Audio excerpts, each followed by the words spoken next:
What's going on, guys? It's TMD13 back again, and this is my first video of the Formula 1 season. The 2018 season began in Australia, so Melbourne, traditional curtain opener, as it were. Yes, very quickly, sorry for there not being any F1 news videos or any anything with testing. Physically didn't have time. I have written a few notes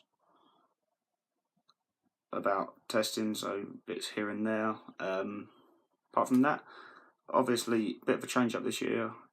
I'm going to try and get these out, say, the Monday after the race. That is pretty reliant on timing, so work restraints, stuff like that. Because obviously, if I haven't watched the race or the highlights, then I'm kind of screwed because I've not got my race notes and stuff like that. Very quickly though, if you look over my right shoulder, you'll see a poster of a Formula 1 car that my uncle gave to me. It's the Toyota. I don't know what year. If I had to guess, I'd say 2008. If you're wondering why it's so sort of crinkled up, it was under the stairs for about at least 10 years. But yes, I have a Formula 1 poster behind me. And also, if I ever need that or any facts about Formula 1, I bought a Formula 1 records book for Christmas by my girlfriend's family, so shout out to Steph's family. It's a lovely present. Anyway, obviously, got my notes. That's enough rambling. Football vlogs will be back we're playing on Friday, so it'll probably be out on Saturday, maybe Friday, depending. I am quite possibly busy on the Saturday, so it might come out Friday evening. It all depends, I don't know yet. So somewhere between Friday evening and Saturday evening, the video should come out. Big game this week, facing off against Hampton and Richmond. So that's enough babbling, and on with, as I try and balance my phone on my drawer, with we'll start off with some of the testing news, and then on to the race itself. So in testing, we had obviously the first outing of the Toro Rosso with the Honda engine, and quite funnily, it had no issues whatsoever. It had no issues, while the McLaren with its new Renault engine, obviously McLaren running Renault engines this year, they didn't so much have engine trouble. The wheel fell off the car once. As well, during the pre-season, it came out in the news that grid girls will be on their way out. So obviously they'd be replaced by, I believe, at most races it's grid kids. So obviously kids getting to meet their Formula 1 idols.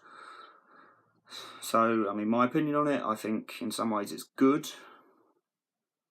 Obviously, because you're not objectifying women anymore, but in other ways, not so good, because it has been a tradition in Formula 1 for many, many years.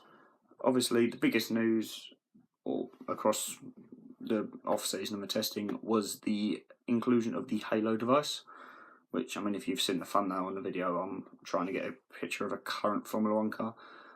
I don't like it. It's ruined the onboard shot, and to be fair, it makes it hard to see what driver's driving the car. But speaking of the helmet, obviously you had, speaking of the Halo, obviously before Australia, McLaren announced that they'd be running a sponsor on their Halo for, I don't know if it is just Australia or whether it's all the races around the Asia or Oceania area. It was sponsored by Gandhi's flip-flops, as it were, which is obviously a bit of a nod towards a meme. My understanding of it is that Gordon Ramsay first came up with it when talking about someone's, I think it was on Kitchen Nightmares or something like that, talking about someone's food being about as dry as Gandhi's flip-flop. Obviously a massive memes ensued from that, and fair play to McLaren for sorting that out, but doing that's a great thing. Obviously both drivers wore the flip-flops at a promotional event, and it did look quite funny. Now, on to qualifying. We had, well, I was at football coaching early on Saturday, so I missed the qualifying until I walked through, and then we watched Hamilton's lap. And something that the commentators and myself picked up on were the fact that Ferrari are bloody quick down the straights, which is good. I think when it comes to tracks like Monza and possibly even tracks like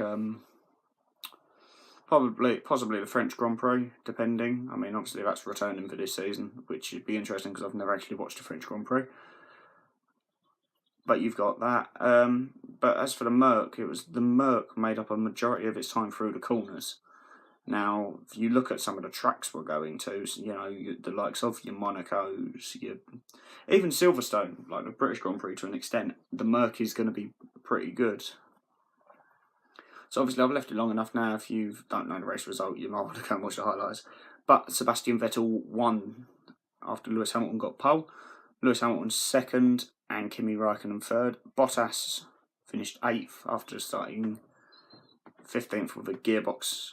Oh, well, he finished qualifying 10th but crashed in Q3 and ended up with a 5th-place grid penalty because he smashed the rear end of his car and a couple of wheels got ripped off and just... I said at the time, I sat with Steph and my granddad watching it, and I said, that's it, he's got a 5th-place grid penalty. Daniel Ricciardo also had a penalty for speeding under red flags, obviously in practice, so that's it, he got a penalty, but he ended up finishing 4th. But the biggest thing I think went to Fernando Alonso, who finished 5th in McLaren Renault's first outing as a combination. I'm personally glad that I'm so happy that Fernando's back scoring points, and I hope that in the next couple of years we're going to see McLaren up challenging again. But you had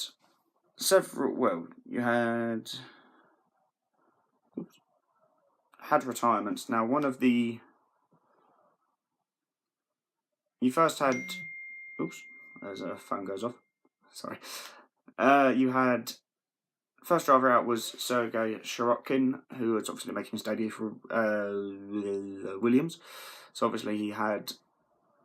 Well, what was rumoured was that he had a sandwich bag, so a large plastic bag. If I had one, I would show you what I mean, but... All I have is this... I no longer work... Well, I no longer eat at food, so I've gone off it recently, but... Imagine a little smaller version of that. Got caught in his brake duct, which just screwed his brakes, obviously, because it pushes the temperature up and goes from there. And you had not Christian Eriksen, that's a Tottenham player. Then you had Marcus Ericsson, who had a hydraulic failure, and then you had Pierre Gasly, who had a motor generator unit heat, which is the MGU-H system fail. But obviously then we came to the Haas, who had qualified very well and were, I believe, 4th and 5th at this point, and were really on a thing for their best ever run of points. And then they had a calamitous pit stop with both drivers. Obviously, Magnussen was the first driver out. They just didn't fit his tyre properly, and Grosjean went out with the same issue. And you could see how much it had hurt the Haas. I mean, the mechanic who it happened to was just sitting there. He didn't take his helmet off. He was sat at the back crying. But I think as Grosjean, as team leader, went out to him and sort of put his arm around him and, listen, mate, it happens, we'll go on. But it's a shame because I like Haas. I think, you know, a lot of people, as my poster's just fallen off, I think, top left corner. Yeah, the issue with it is obviously the fact that Haas had the issues with the car and Grosjean stopped where he did, spawned post upon post upon post on Twitter, Facebook, whatever social you use, about the fact that Haas did that on purpose to screw over the rest of the team so Ferrari could win, because obviously Haas are affiliated to Ferrari. But my personal opinion, there's bollocks. It was a genuine mistake from the guy. It happens. This is Formula One. They are under pressure. And I'm sorry, but if you've been asked to do that, you don't react like that. Like, he was in tears, and the fact that the team leader in Grosjean, as that really has gotten, had to go and sort of soothe him in that way, and I feel bad for him. But overall, the main talking point of the race was how the virtual safety car came out for Grosjean's stricken pass. As you can see, it has now fallen off the wall completely. And Vettel drove straight into the pits. Now, obviously, the rules state you don't have to, when you're under a virtual safety car, you have to hit a certain lap delta per lap. So every sector you have to be in the positive. Obviously, in Formula 1, you want to be negative on time, which means you're going faster.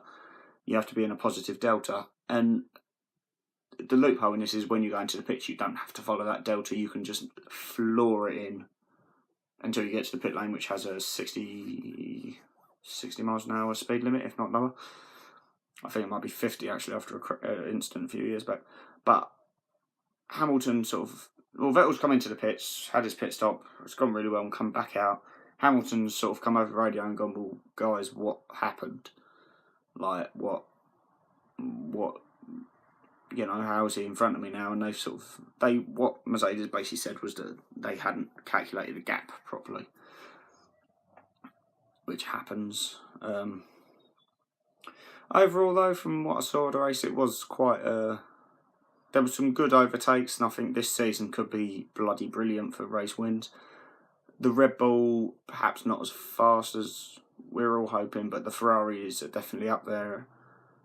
I mean, I think Mercs will edge it a lot of the time on qualifying pace, but when it actually comes to race pace, I think Ferrari and Merc are a lot closer. Obviously, with that Ferrari having such a speed advantage down the straights, I mean, they would end up qualifying lap comparison between Raikkonen and Hamilton. And Hamilton was just smoking Raikkonen through the corners. I love Kimi. Kimi's one of my favourite drivers, but the Mercedes this year is just so good through the corner, or at least at Australia. I mean, they might go to Bahrain, which is the next race, and just be completely shit. Let's be fair, this is Formula 1, you know. Yeah, but overall, I'd rate the race a solid sort of, I'll give it a 6 out of 10. It was okay. Obviously, being British, I would have loved Hamilton to win, but that's racing. As for my driver of the day, personally, I'm going to go for... I think I will go for Alonso, because he had to really fight for it. Like, he worked hard to get 5th. Obviously, Verstappen finished behind him in 6th, but Verstappen, I think, had aero damage, or he spun the car early on in the race and just couldn't get past certain cars. And also, Alonso had a rather entertaining moment where his race engineers come over and said that Verstappen's now had a car in front, and Alonso's basically said, going into the first race, mate, you've got to have more energy. And the engineer's gone, like, I'm here with you for the entire race, like, let's do this. It's classic Alonso. Let's be fair, it's Fernando. He's one of the best drivers. I think there's a toss-up at the moment between him, Vettel and Hamilton, who's the best driver out there on the grids. I personally think it's one of those three, and I think it's very close. If I had to stick my neck out, I'd probably say Hamilton was probably the best driver, and then it's a tie between Vettel and Alonso, but you never know. Obviously, it's interesting. I mean, it's nice to have Formula 1 back. As I've said, I'm sorry I didn't get a video out for testing, but with how hectic things are for me at the moment, it was all just a bit... Yeah, it's all hectic. As I've said, I'll try and get these videos out as often as I can. But my prediction for the Bahrain Grand Prix, which is the next race, which is in a couple of weeks' time, which I'm filming this on a Wednesday, I believe. I think it's a Wednesday. It's got to be a Wednesday. I think it's Wednesday anyway. Yeah, it's Wednesday. So, my qualifying prediction, I'm going to go for Vettel on pole, Hamilton second, and Bottas third, with Raikkonen and Verstappen behind him. As for my race top 3, I think I'm going to go Hamilton, Vettel and Ricciardo as my top 3, and then I'm going to have, I think, Bottas and Raikkonen take each other out or have car issues on the sort of halfway through, so I think it would be Verstappen then Ricciardo, with Alonso finishing 6th. Van Dorn behind him, and number 2 Renaults. But overall, I think of all the drivers, it was probably not the most riveting race ever. I mean, it was tight. I mean, Hamilton came over and said, "Do you want me to? How bad do we want this? Do you want me to push him?" And sod it, I'm doing it anyway, and then ran wide. So yeah, it was all very interesting. But anyway, guys, I'm going to leave this video here. Apologies for the I will, next time I record an F1 video, I'll put my phone on silent. Hopefully the poster will be up and stay put this next time, because I thought it'd be nice, seeing as it's an F1 video, I have like an F1 poster along the back, but I will sort that out.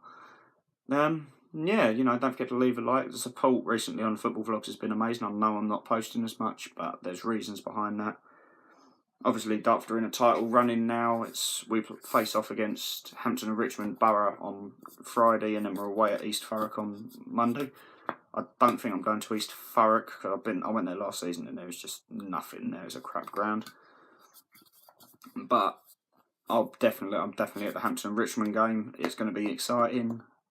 Just hope Darts can pull it off. But yeah, thank you for watching this F1 video, guys. Don't forget to like, subscribe, share.